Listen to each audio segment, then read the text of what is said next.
Here's how to install a 7-inch LED light into a motorcycle headlight housing bucket. The housing I'm using is listed on Amazon under the name you see here on the screen, and you can also find the link in the description below. I believe this housing will work with all 7-inch LED lights, but the specific one I'm using is listed on Amazon under this name, and again, you can find the link below. This housing comes with 2 brackets for attaching it to your bike's fork, as well as some padding for those brackets and the necessary hardware. The housing comes assembled, so the first step is taking it apart. To begin, remove the 2 Phillips head screws on the side, and then you're going to pry the top ring off.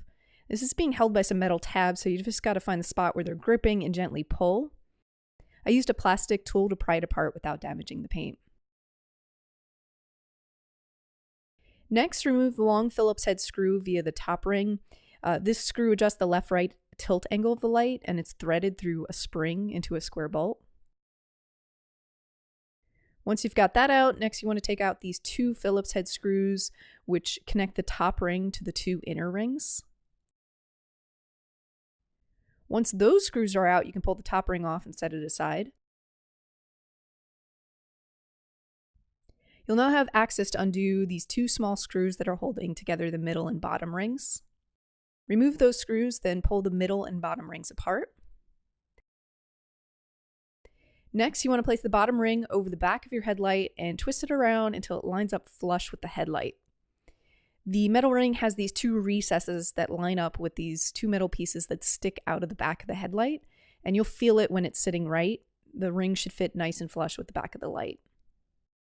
Now reinstall the middle ring by lining it up and putting back the last 2 small screws you took out.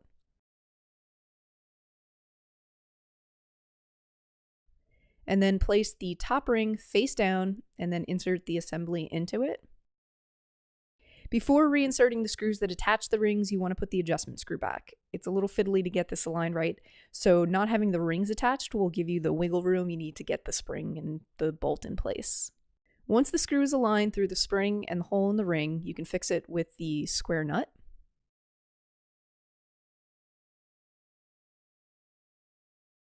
Now you can reattach the 2 side screws to secure the rings together. Some needle nose pliers can be used to hold the nuts in place.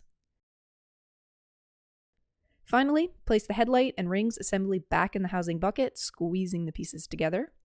You can use the 2 screw holes on the side to align these 2 pieces. And once it's sandwiched back together, replace those 2 final screws and you're all set.